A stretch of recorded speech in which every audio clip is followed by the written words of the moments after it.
When Christians show up to a lecture by everyone's favorite fake debater, Zakir Naik, they often ask him about Jesus' crucifixion. And Zakir gives a pretty silly response. He says, for Muslims, the Quran is clear that Jesus wasn't killed and wasn't crucified. And for Christians, the Bible is clear that Jesus was crucified, but he survived crucifixion. And then he tries to show from the Bible that Jesus survived crucifixion. Why do I say that Zakir Naik's response is silly? Let me give you 10 reasons. First, every respected New Testament scholar and historical Jesus scholar on the planet, regardless of theological background, agrees that the Islamic view is wrong. Even non-Christian scholars agree completely with Christians on this point. For instance, the atheist New Testament scholar Geert Ludemann declares that Jesus' death as a consequence of crucifixion is indisputable. Marcus Borg of the notoriously liberal Jesus Seminar states that the most certain fact about the historical Jesus is his execution as a political rebel. Pinchas Lapid, a Jewish scholar, concludes that Jesus' death by crucifixion is historically certain. According to Paula Fredrickson, a convert to Judaism who specializes in historical Jesus studies, the single most solid fact about Jesus' life is his death. He was executed by the Roman prefect Pilate on or around Passover in the manner Rome reserved particularly for political insurrectionists, namely crucifixion. And since so many Muslims are becoming fans of Bart Ehrman because they think Ehrman agrees with them on anything, I should note that Ehrman writes, one of the most certain facts of history is that Jesus was crucified on orders of the Roman prefect of Judea, Pontius Pilate. As a general rule, when every expert in a field rejects your theory, probably time for a new theory. This means you, Zakir. Second, all of our early sources declare that Jesus died by crucifixion. Even the sources Zakir Naik quotes when he's trying to deceive his listeners plainly declare that Jesus died. For instance, Mark 15:37 says that Jesus breathed his last on the cross. He obviously didn't breathe his last if he went on living. Matthew 27:50 tells us that Jesus yielded up his spirit. Luke 23:46 reads, and Jesus, crying out with a loud voice, said, Father, into your hands I commit my spirit. Having said this, he breathed his last. John 19:30 says that Jesus bowed his head and gave up his spirit. All of the books that Zakir Naik quotes to show that Jesus didn't die explicitly state that Jesus died. Fake experts like Zakir expose themselves as frauds when they tell their gullible followers that the Bible says the exact opposite of what it actually says. Welcome to the amazing world of Islamic apologetics, otherwise known as Opposite World. Third, while we're on the topic of sources, it's not just the New Testament that reports Jesus' death by crucifixion. There are Old Testament prophecies about his death.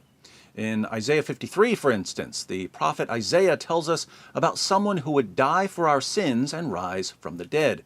In verses 5 through 8, Isaiah says this, but he was pierced for our transgressions, he was crushed for our iniquities.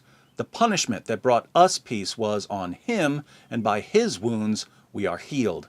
We all, like sheep, have gone astray. Each of us has turned to our own way, and the Lord has laid on him the iniquity of us all. He was oppressed and afflicted, yet he did not open his mouth. He was led like a lamb to the slaughter, and as a sheep before its shearers is silent, so he did not open his mouth. By oppression and judgment he was taken away. Yet who of his generation protested? For he was cut off from the land of the living. For the transgression of my people he was punished. Isaiah spoke these words about 7 centuries before Jesus walked the earth. Since Jesus is the only person in history who fits Isaiah's description, people like Zakir Naik are guilty of rejecting the testimony of Old Testament prophets. Fourth, Jesus predicted his own death in the same books that Zakir Naik quotes. In the Gospels, Jesus repeatedly says that he's going to die. Mark 9:31 says that Jesus was teaching his disciples and telling them, "The Son of Man is to be delivered into the hands of men, and they will kill him. And when he has been killed, he will rise 3 days later." Zakir Naik's favorite book to quote when he defends his delusional view of Jesus' crucifixion is the book of Matthew. But in Matthew 17:22-23, Jesus declares, "The Son of Man is going to be delivered into the hands of men, and they will kill him, and he will be raised on the third day." Somehow, when fake debater Zakir Naik reads about Jesus saying that he's going to be killed, he thinks Jesus is saying that he's not going to be killed. I hope Zakir doesn't live the rest of his life like this. I mean, when he's walking down the street and he gets to an intersection and the sign says, "Don't walk," does he think to himself, "Don't walk, it must mean walk," and start walking across the intersection? That's how he reads the Gospels. Fifth, also in Zakir Naik's favorite book to quote when he's claiming that Jesus never died, an angel at the empty tomb of Jesus says that Jesus has risen from the dead. In Matthew 28:5-7, an angel says to a group of women who had come to visit Jesus' tomb, "Do not be afraid, for I know that you are looking for Jesus who has been crucified. He is not here, for he has risen just as he said. Come, see the place where he was lying. Go quickly and tell his disciples that he has risen from the dead."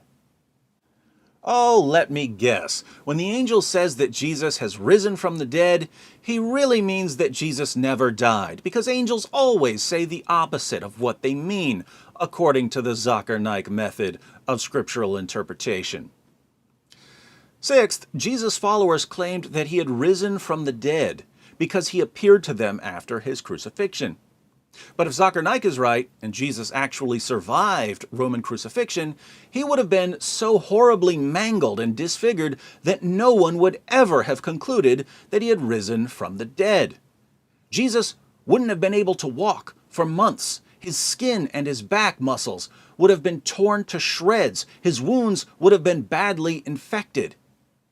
If Jesus had appeared to the apostles in that state, they would have been yelling for a doctor, not proclaiming his resurrection as the foundation of Christianity.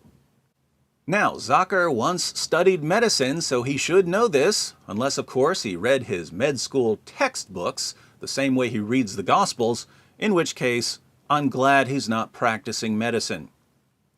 Seventh, the traditional Islamic theory here is that Allah rescued Jesus by disguising someone else and having this other person crucified. The only appealing feature of this theory is that Jesus was rescued from harm. He wasn't crucified.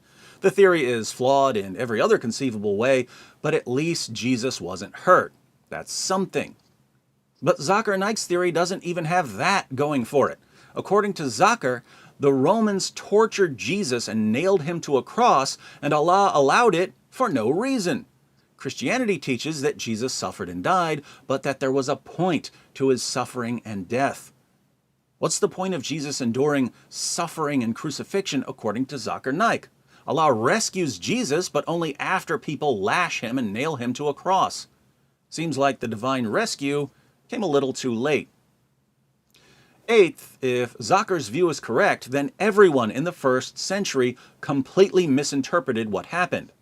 Jews, Christians, and Romans were all convinced that Jesus died on the cross, and yet Allah did nothing to correct this view. Jesus did nothing to correct this view. So by miraculously taking Jesus away after the crucifixion, Allah was leaving everyone in a state of error and ensuring that future generations would believe that Jesus died by crucifixion. Since Jesus' death by crucifixion is foundational to Christianity, Allah helped start Christianity by misleading people about Jesus' death. No wonder Zakir feels so comfortable misleading people. He gets it from his God. Ninth, think about how inconsistent Muslim apologists have to be in terms of methodology. Zakir goes to the New Testament to support his claims, but then he ignores all the verses that refute his claims. So what's his method when he reads the Bible? Cherry pick the verses that you can use, ignore the verses that contradict what you're saying. Would he allow us to use this method with the Quran? Suppose someone quotes Surah 9, verse 5 of the Quran, "Slay the infidels wherever you find them." What's Zakir Naik going to say? Oh, you have to look at the context of Surah 9. You have to look at the surrounding verses. You have to look at other verses in the Quran. You have to look at the historical situation. Guess what? I agree completely. These are basic rules of interpreting a text. But when Muslims go to the Bible, they throw out the most basic rules of scriptural interpretation. Why? Because they have to. An incoherent position can only be defended with an inconsistent methodology. Surprise, surprise, Islam's top apologists are thoroughly inconsistent. 10th, even if we throw reason and logic and facts and scholarship out the window and believe all the ridiculous things Zakir Naik tells us, Islam still turns out to be false. The point of bringing up the crucifixion is to show that the Quran is wrong when it claims that Jesus wasn't crucified. But even if we believe everything Zakir says about Jesus' crucifixion, we still have to conclude that the Quran is wrong. If Jesus was nailed to a cross, but somehow survived, the Quran is wrong when it says that Jesus wasn't crucified. Hence, Christians can listen to Zakir's entire presentations and reply, "Thank you, Dr. Naik, for proving that Muhammad was a false prophet."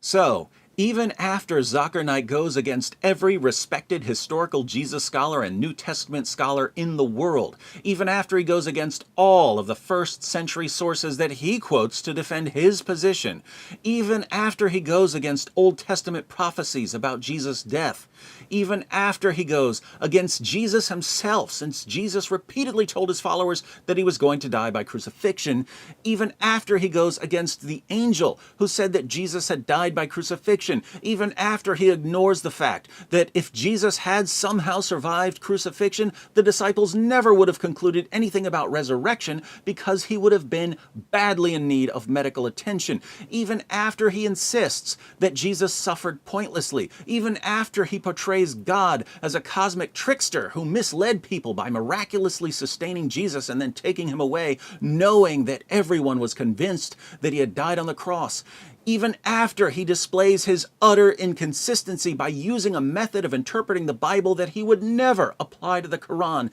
even after all of this, Islam still turns out to be false.